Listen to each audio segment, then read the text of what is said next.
These days, inboxes are overloaded, and the social media newsfeed is controlled by the platform algorithm. So, as a small business, how do you break through the clutter and make sure customers see your message?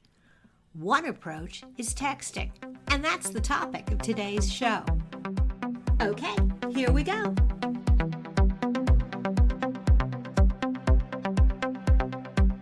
Welcome to More Than a Few Words, a marketing conversation for business owners. MTFW is part of the Digital Toolbox from Roundpeg, and this is your host, Lorraine Ball. And today, I'm not going to talk to you. I'm going to text you. Okay, that doesn't really work in the medium of podcasting, but that's really our topic for today. My guest today, Alfredo Salkeld, is the marketing manager for a company called Simple Texting. And in his role, he's responsible for attracting new users to the platform and helping them see results with SMS as quickly as possible.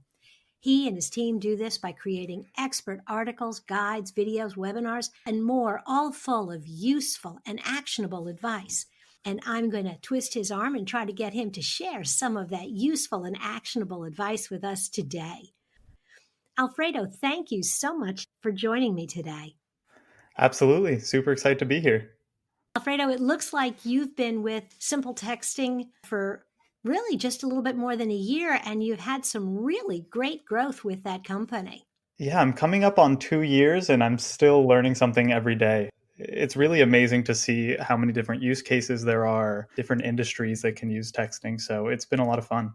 So let's dive into that. If you're speaking to someone with absolutely no background knowledge of texting and how it can work for your business, how do you explain it? How do you kind of make the average person comfortable with the technology? So the first thing I tell them is just to look at the way they interact with their family and friends, right? If you want to get in touch with someone you care about, you usually won't email them and you probably won't call them because they may be busy. You'll probably send them a text. So if you text, then really so should your business. And as far as exactly what that looks like, there's two main use cases. You can send campaigns to large groups. So you can think of that as promotions or alerts. And then you can also use texting as a two-way channel. So to provide sales or customer support. I definitely have made the shift from calling people to texting first because it is less invasive. And I think particularly with younger consumers, they respond really well to texting. Exactly. People want to be able to check their texts when they have a free moment, as opposed to having to go back and review a voicemail or dig through their emails. Absolutely. Do you have an example maybe of a company that's really using texting effectively and well? Because clearly, as with any marketing platform, you can do it well or not so well. Sure. So what comes to mind immediately is a lot of e-commerce stores. There's one brand in particular, Whisker Seeker. They sell fishing supplies online, and they just have a web form to collect phone numbers from their site visitors. And then they send out discount codes via text. And we worked with them and have seen that their redemption rate for their coupon codes is 25%, and their click-through rate can go as high as 27%. Wow, that is really impressive. Tell me, how do you see that 25 and 27% stacking up against other marketing channels? So with things like email, we know that the click-through rate, it's around 2% for online stores. And that's not to say that email is dead. It's far from it. It just doesn't drive the same engagement rates. That's really impressive when you think about the difference. I mean, every day we're sending out emails for clients and we are crossing our fingers and hoping people will open. And we definitely like the results better than social media where there are so many distractions. But it seems like the numbers for texting is incredible. Yeah, that's a good point that you bring up social media. That's something we hear a lot from customers when they come in. When we ask them, why did you switch over to texting? It's one of the few lists that you own in addition to email, right? Even if you have a large Facebook or Instagram following, with all the algorithm changes, it can be really hard to reach those people. But when you send out a text, you can be pretty much positive that they're going to get read. I often use the analogy that social media is a lot like going to a singles bar where you're going to meet a lot of nice people and have great conversations, but your end game is to invite your date home. And home is a place that you control, whether it's your email list or your text list or your website, but it's a place where you can really control the experience. That's a great way of putting it. I think I'm going to start using that. Feel free to steal it.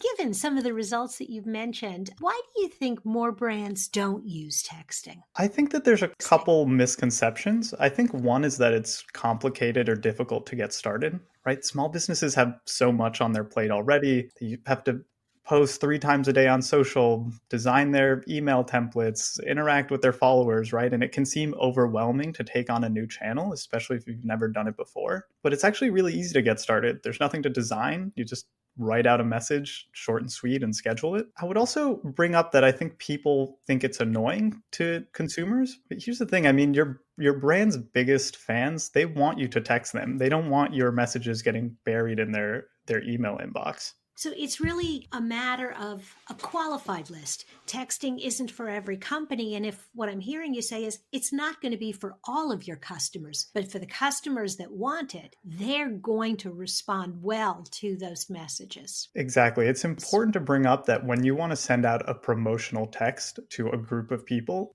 all of those people have to have subscribed first. So you can't just upload a list of phone numbers without their permission.